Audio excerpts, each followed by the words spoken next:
A massive armada is heading to Iran. It is moving quickly with great power, enthusiasm, and purpose. It is a larger fleet headed by the great aircraft carrier Abraham Lincoln. Then that was sent to Venezuela. Skip ahead a little bit. It says that hopefully Iran will quickly come to the table and negotiate a fair and equitable deal. No nuclear weapons, one that is good for all parties. Time is running out. It is truly of the essence. As I told Iran before, make a deal. They didn't, and there was Operation Midnight Hammer, major destruction of Iran. The next attack will be far worse. Don't make it happen. It sounds like President Trump is down there ready to give the smoke to Iran once again. And boy, let me tell you something. I was so wrong. I was just so wrong about our what I thought was going to be our previous attack on Iran just like a week and a half ago. I thought we were going to do our attack on Iran even without the aircraft carrier Abraham Lincoln being in place. Because I mean, President Trump was just, you know what I'm saying? He was talking about like, hey, listen, if you heard another protester, you know what I'm talking about, then we're going to have to put the hammer down on you. So I thought to myself, all right, self, listen, he just said if they heard another protester. Now, at that time, when I did that report, there was upwards of 12,000 people that possibly could have been killed by the Iranian regime. Now that number is possibly at 36,000, according to Euronews and some independent Iranian reports. Now, this is at the high end. At the low end, they're thinking it's at least 18,000.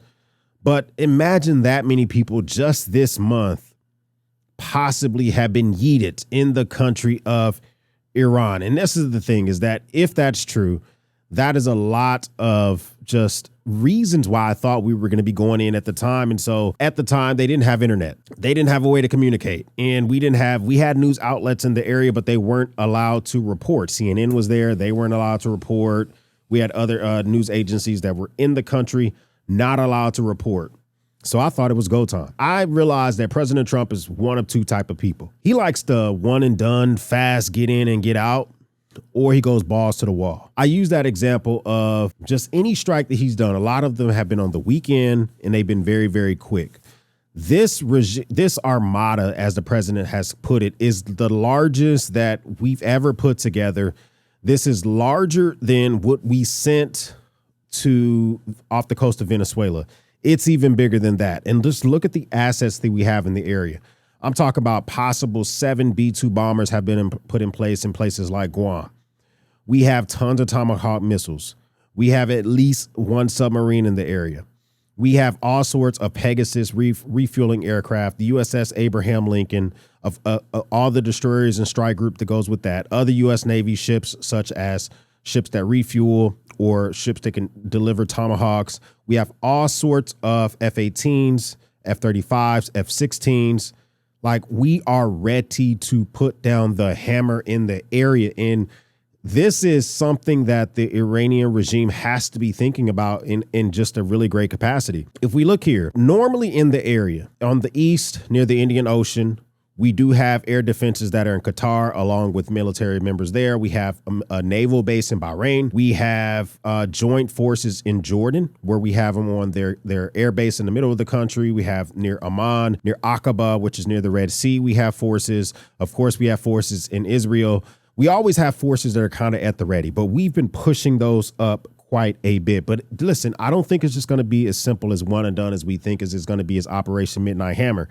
Operation Midnight Hammer, or the 12-day war, as the president has coined it, is something that I don't think was as effective as we wanted it to be. As a reminder, June 2025, we did a 12-day conflict between Israel and Iran where we jumped in there and on behalf of Israel, and we were attacking some of their nuclear facilities.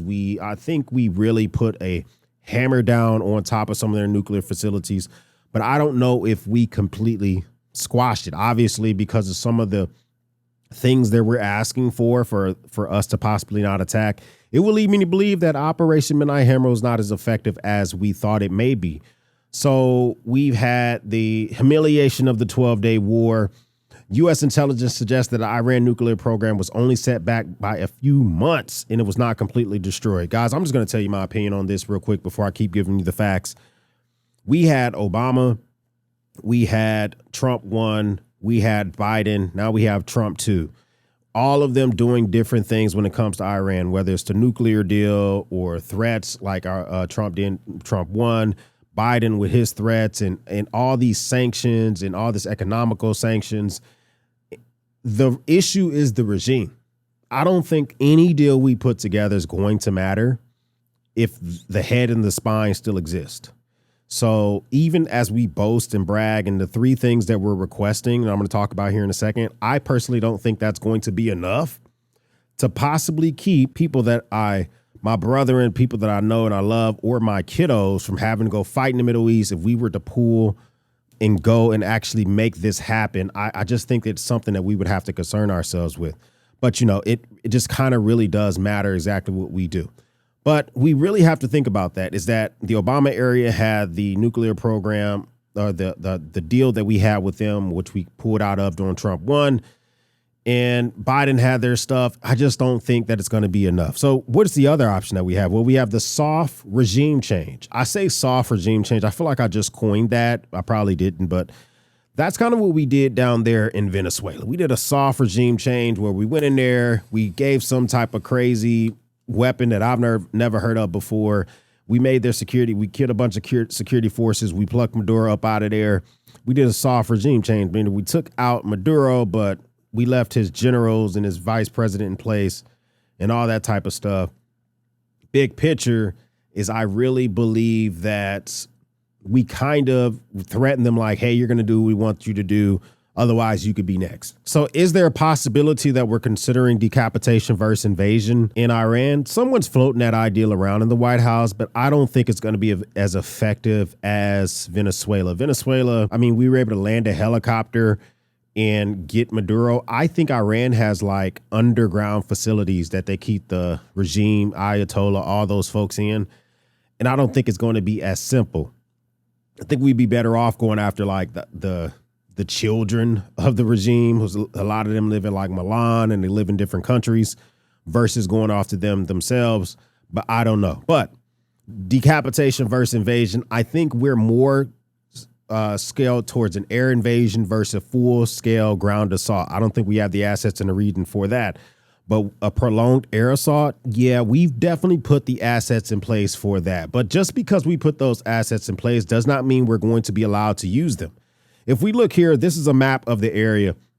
We've already had some of our partners come out and says we cannot use their airspace to conduct any attacks against Iran. Saudi Arabia is our partner. They said we cannot use their airspace. Qatar said we cannot use, UAE said we cannot use their airspace, which is in the south east area there. And I believe in the background, we've also heard from places like Qatar and Bahrain as well. And so where does that really leave us? Well, if we look at this map, we have Jordan in the west. We have Israel, and Israel's going to let us fly through their airspace, no issues whatsoever. Jordan's going to let us fly through their airspace, no issues whatsoever. Syria and Iraq, they can't do shit about it. They don't have the ability to down any of our missiles or aircrafts. So I don't think there's any prospect that we come in from the Caspian or the Black Sea. We're getting up near Russia. Turkey also said we cannot use their airspace. So I think that we have assets near the Indian Ocean in the southeast. I think we have assets in the Arabian Sea, the Persian Gulf, whatever you want to call it, the Strait of Hormuz. I think that's where the Abraham Lincoln is. Of course, we have assets in the Red Sea, but we can't go over Saudi Arabia. So I think we're going to come from the Mediterranean, whatever we decide to do. And this is the thing. We have assets in these areas, as I mentioned before. And when we have this stuff, Jordan and Qatar and Bahrain, the U.S. Abraham Lincoln coming in from the southeast, we're going to have to use those assets in such a way that they will make a lot of sense for us, because we already have countries that are saying, yeah, don't fly over our space, even though that technically Saudi Arabia and Qatar are adversaries of Iran. They're saying, or UAE and Saudi Arabia are adversaries of Iran. They're like, yeah, don't fly over our shit. So is Turkey. Don't fly over our stuff, meaning they would much rather keep conflict down in the Middle East versus, once again, a war starting in the area. So apparently, U.S. and European officials are asking for three things for us not to come in there and rip their throats out. We want a permanent end to all enrichment of uranium at sites throughout Iran. limits on the range and number of long-range ballistic missiles maintained by the IRGC. So I guess the range they can go, the number you can keep in your silos, into all support of epoxy groups such as Hamas, Hezbollah, the Houthis operating in Yemen and throughout the Middle East. And so those are the things that we may want, but we still haven't talked about getting rid of the regime. And these regulations that we're asking, they are similar. They're like adjacent to the 2012 agreement we had with Iran for their enrichment program, which is, we say permanent end. That was a 10-year thing, whatever. But the point is, it's just like they can tell us whatever. They're not going to let people in to independently verify, independently inspect the type of crap. That's not going to be something that's going to be allowed to happen. So we have to think like who they're going to let in to check this stuff out. Are they going to ever agree to that type of stuff? I highly doubt that happens. And the crazy thing is that Iran recently let CNN in to select certain people to interview and to give their perspective of what's going on. This is what we got from them recently. Iran's leadership is sending a very strong CNN was let in message to the United States and specifically, of course, to the Trump administration. You could see it here on this gigantic poster on Revolution Square in central Tehran. The message on this massive poster is, if you sow the wind, you will reap the whirlwind. Obviously meaning if the United States attacks Iran, Iran will retaliate in. So that's the thing. So CNN was let in to do these interviews. They're in Tehran.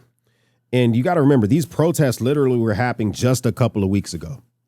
So for CNN all of a sudden to pop up and be doing interviews with a bustling Tehran behind them leads me to believe that they've been there at least this whole time. They have not been allowed to report. They've not been allowed to do any type of reporting. So the narrative that comes out of the country is still tightly controlled by the country.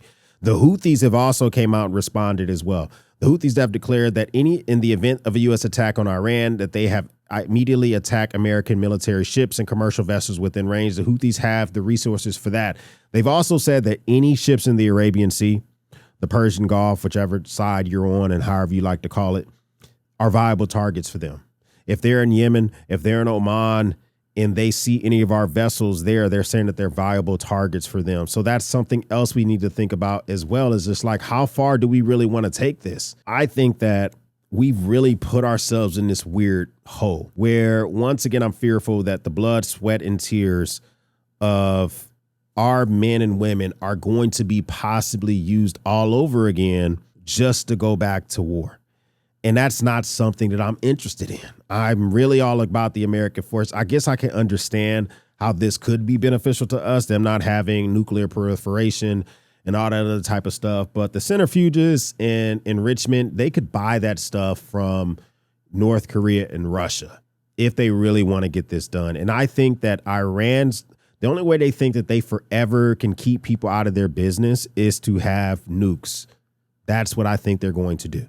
Look at the rhetoric that's coming out of their country. This is their mission to the UN. Last time the U.S. blundered into wars in Afghanistan and Iraq, it squandered over $7 trillion and lost more than 7,000 American lives. Iran stands ready for dialogue based on mutual respect and interest, but if pushed, it will defend itself and respond like never before. And they quote tweeted the president when he made that tweet about the massive armada headed their way. Listen, I'm not interested in people going over there and fighting again. I wish that they kind of explained this more to the American people, why we need to do this shit. In Venezuela, they told us it was about drugs, and now we getting that oil, baby. And until I get more explanation about Iran, I'm led to believe that it's about that oil, baby, that we just want everybody oil. What else do I have to go on? Because if we didn't want nuclear proliferation, we had deals in the past and we could have went in years ago, and we've already struck them a couple of times. Like, what's different today than it was 12 years ago? So we also have, Saeed Abbas saying that our brave armed forces are prepared. This is he's a part of the Iranian regime as well. And he says that with our fingers on the trigger to immediately powerfully respond to any aggression against our beloved land, air, and sea. The valuable lessons learned from the 12-day war have enabled us to respond even more strongly and rapidly. He goes on, et cetera, et cetera. Here's the thing. I don't think they're ready to stand down. Okay. Iranian official says that they are ready. Any American military action by the U.S. will be considered the start of a war, and the response will be immediate, all out, and unprecedented. Now, there's a lot of bluster, a lot of talk, a lot of chest thumping. And I'm feeling all that shit, okay? I feel you. I feel y'all all talking with your chest. The president, the Ayatollah and them, their UN mission, all that type of stuff. But all I know is this. I'm not interested in too many of my taxpayer dollars being overspent over there for this endeavor, and I don't know why the hell we're doing it. Because Afghanistan and Iraq did cost trillions of dollars, and more importantly, it cost some of my brothers and sisters in arms. I'm not really interested in that happening again. We just lost 3 Americans last month in Syria because we still got folks in the Middle East. I'm not interested in that happening again. So is this something that may happen? Is this something that could affect my pockets? Yes. Oil prices just stabilized after the president said this type of stuff, because a disruption in the Gulf is a disruption to everything around us. Now we can, kind of subsidize that with Venezuelan oil, but it's not the same. It's not easily refinable like the oil that we get from the Persian Gulf. But at the end of the day, the buildup that we have there leads me to believe that it's go time. And this time, I don't think it's going to be as quick as before. But maybe I'm wrong. Comment down below. Do you think it's go time in Iran? Do y'all know why the heck we're doing this? Do you agree that we're doing it? First time stopping by, hit the subscribe button. I would love to have you part of the battalion. If this is not your first time stopping by, well, thank you once again for watching me run my grape. Everyone else, we'll speak soon.